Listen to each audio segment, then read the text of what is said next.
What's up, everybody? It's Brandon with Box Office Banner, and I'm here to talk about Yellowjackets Episode 2 of Season 2. We reviewed the last episode last week.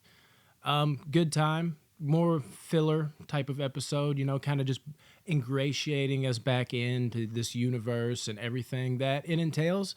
And we're ready to just take off. We're ready and starved. Is that the right word for it? Yeah, of course, with this show. Starved to, get to that cannibalism stuff. And we did get a little bit of that at the end of episode 1. But did we get the full fucking, not just slice, every bit of the pie in this one?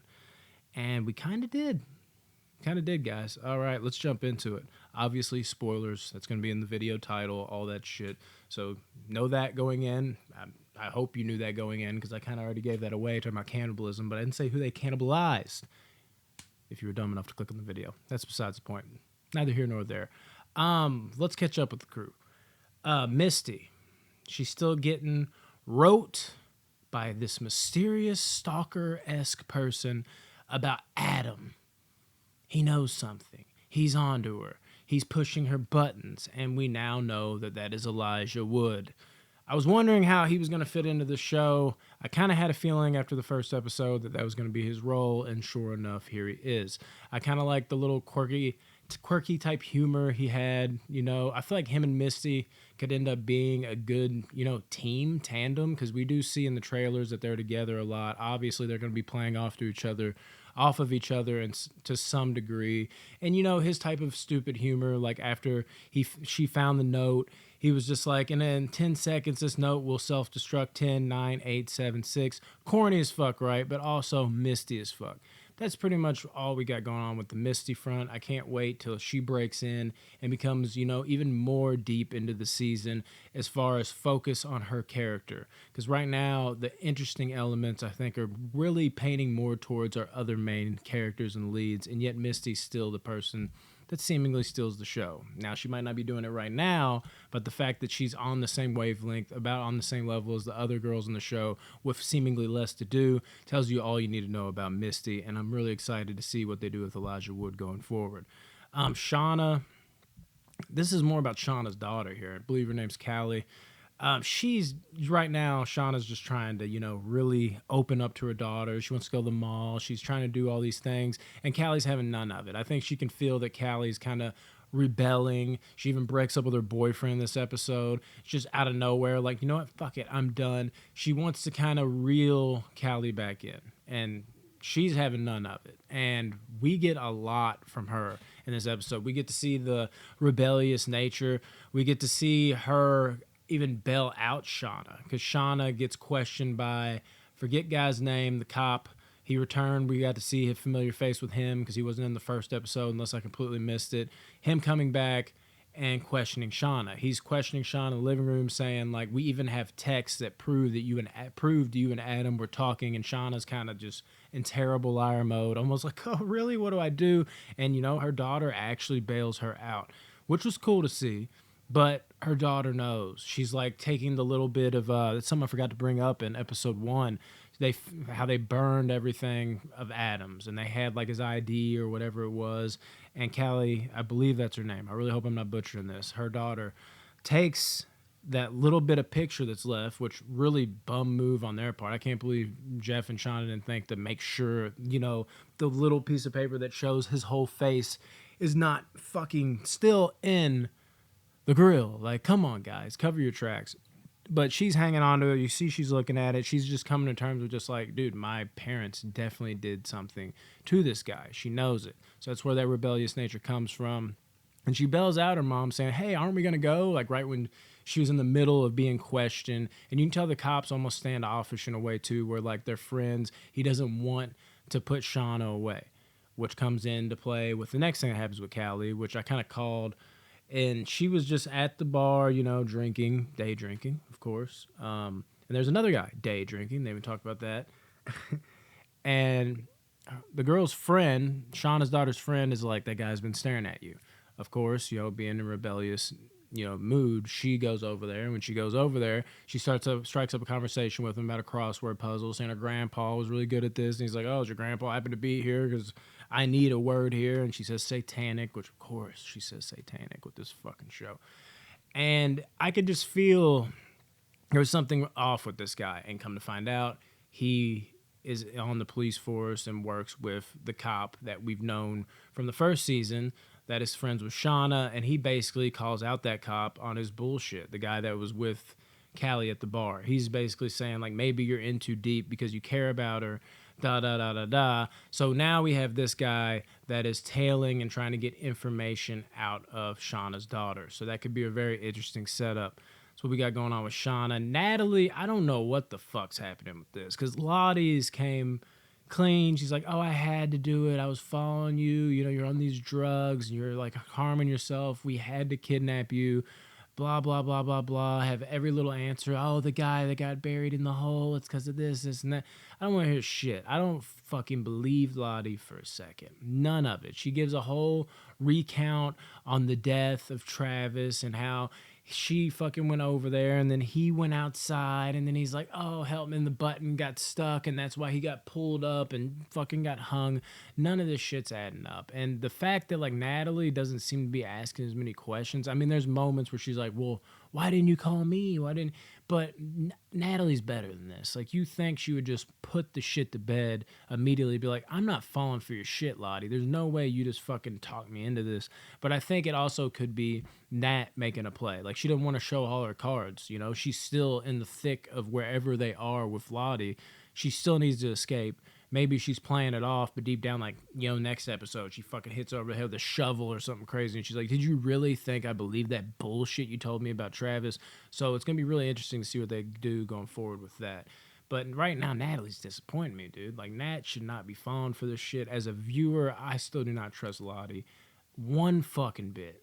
Thaisa, as an adult, is just going even more off her rocker. She thinks she sees her son come home. She calls up her wife. Her wife comes over, and then they think that their son is missing. And then the fucking school calls Thaisa's wife saying that, like, oh, he never even showed up to Thaisa's house. He's been stuck at school this whole time, and they don't appreciate you not picking her up because they don't run an after-school program, basically. And Thaisa just is envisioning this. She's clearly full on back into the throes of whatever the fuck. You know, she's been going through this, but it seems like it's getting even worse to the point, like, there's got to be an true, crazy, otherworldly breaking point. And we kind of saw that when she completely zoned out and went right through a red light and got nailed by a truck. This girl is losing her shit, and it's not good, and especially with her wife or whatever now leaving her kind of on an island. I don't know how the fuck she holds up as an adult. I don't know what saves her. Maybe the other girls come in and can do something, but this bitch is losing her mind. And the main highlight of this video episode is really what's going on, like, in the fucking wilderness. Like, everything that's happened with that. Speaking of younger Thaisa almost walks off a fucking cliff in this episode. What the fuck? Van wakes up, and thank God she did. She fucking takes off, books it, didn't waste any time. Thaisa is following around the fucking dead guy, whatever that guy is. I'm glad he was back. The eyeless man that looks like Michael Jackson is leading her off a fucking cliff. I'm still so curious who this guy is. I want to know every little detail about this guy, and I still don't have enough. He just shows up and bad shit happens. I'm glad he showed up, but damn it, I need the details. Yeah, I just wonder how he connects. Like, what in the fuck is he? If he's even a he. It's just this eyeless, I almost said island, what the fuck? Eyeless being that just, when he's around, shit's about to go down. And Thaisa's damn lucky that Van just knee-jerk reaction, took off, didn't waste no time, and grabbed her up. Because she was definitely walking off that fucking cliff, dude. There's nothing she could fucking do. She was in deep with the sleepwalking. She was done. You know, you thought eating dirt was bad. This chick is about to walk off a cliff and eat dirt when she fucking slams on the ground. Yeah, about ate shit there. Speaking of shit, she had to throw out shit in this episode. She was not too happy about that. The other thing that Thaisa wasn't too happy about is Shauna. She found fucking Jackie's body. She's putting makeup on dead Jackie. Lottie continues to freaking act like it's nothing. Like, dude, at some point, are you kidding me, bro? Like, you've got to be like, this isn't healthy. You got to agree with Thaisa here. And you got to understand what she's saying. Like, we need to get rid of the body. We'll burn it. Guys, what ensues from that? I mean, it's already obvious.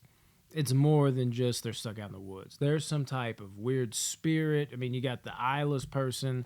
We know this. You know, Lottie has developed this power, the antler queen. There's so many other things that go into everything that's in this forest that they're in. But we're getting to see even more of that. The way it controlled this situation, it made them, literally served Jackie up on a silver platter to eat her full on, because that's, you obviously know that's not coincidence. It was fucking about to burn her, and a thing of fucking ice from trees and water comes, poof, puts her out to where she's not completely like incinerated, turned to ash, just cooked just enough. And it wakes all the girls up, and they're like, what's that smell? And you saw it coming. I almost got Midsommar vibes, how they were all dressed up in their little outfits. It was like flashing from that and them eating like fruits and shit like that. But then it cuts back and they're eating Jackie.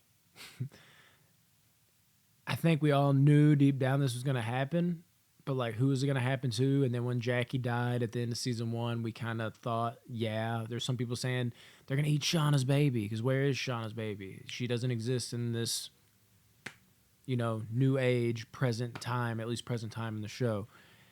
And this can't be where it ends.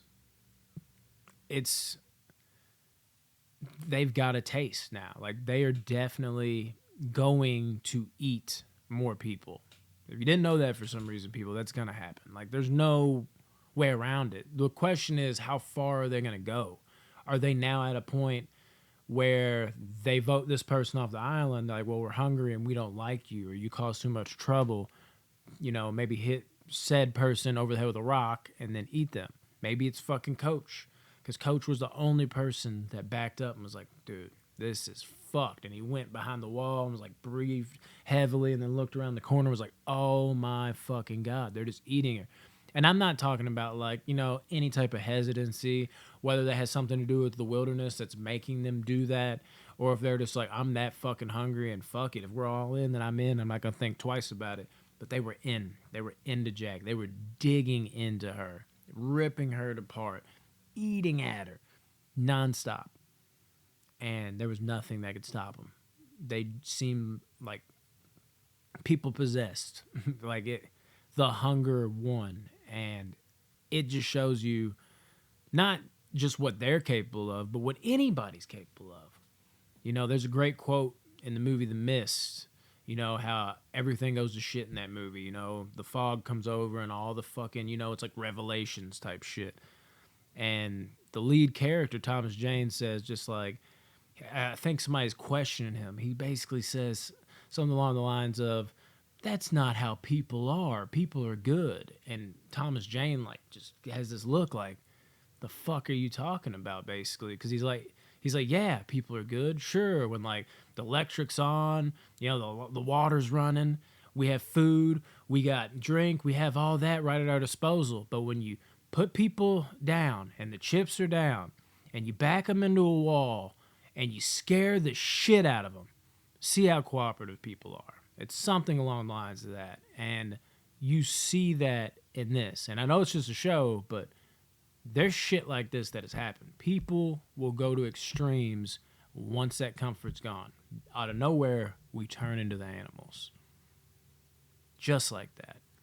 And we saw that with our group of people for not the first time. There's moments, but like full on. And now that cover's been pulled off, God knows what they can do. And I'm curious how in the next episode, not just like going forward, like who are they going to eat next, but like how are they going to react to this? There's some people just going to be like, fuck it, survival. But then there's going to be other people just like, I can't believe we've done that. We've did this. Like, how have we done this? What the fuck did we just do? it's going to be interesting to see their reactions after the beasts that they pretty much became. And other than that, guys, I mean, that's pretty much it. This shit, it's one of the better episodes. First episode was good. There's nothing wrong with it. It was fine. Solid episode. Kind of bringing us back in the world. This episode kind of gave us what we've been waiting for, or didn't want to see, but yet we had to see, and we're like, fuck it, get it out of the way, but also got to see it. You know what I'm talking about. Weird shit like that. Yeah. Other than that, the other thing I would really say is, you know, Travis and Nat, young Travis and Nat, didn't really talk about them. Still looking for Javi. Nat finally was like, that's enough. Made it look like, took like a piece of his clothing, cut herself, rubbed blood on it. Made it look like he was, you know, dead. And Travis basically said goodbye to Javi. He's wrote off Javi at this point. So the search party at least appears to be off. And Lottie wasn't having any of it. It's like, no, he's alive. She's saying that, or, you know, that's more of what she's able to do now. That's what's interesting about it. I think I'm going to believe Lottie on that one, actually. Like, I think he is alive. Because why, even though I think as she gets older and even now, there's an ulterior motive always, there's a game, there's not really anything to gain for her saying that. So I actually think Javi is alive. It's a matter of where. And maybe he dies later on, and then Travis finds out, and it's like, so we could have saved him, and you acted like he was dead? Could be something like that. Who the fuck knows? But really interesting stuff, man. Ready to see what the next episode brings. I love you guys. Like, share, subscribe if you like this content, all that good shit. Thanks for hanging out with me. Thanks for talking some Yellowjackets. If you leave some comments down below. The show continues to get better, man. I've seen some people talking shit. I feel like there's always that next season group that's just like looking for every little error. Like, dude, we're 2 episodes in, okay? And the same people are just like, oh my God, like they ate Jackie. I can't believe they went there. We're in the first episode saying like, we need some crazy stuff. Let's get some cannibal stuff. You know how people are. They're fucking ridiculous. Contradict themselves. Even if you're not enjoying the season so far, stick with it. It's fucking 2 episodes in. Shows take a little bit to get going. I mean, it's going, but the direction that you want them, don't give up that soon. I feel like people always are standoffish after they love a season 1. I'm curious to see how y'all feel about it. Let me know. Show's been really good so far this season to me. Love you guys. Looking forward to episode 3, and I'll be right back here to talk some more nonsense with you. Peace.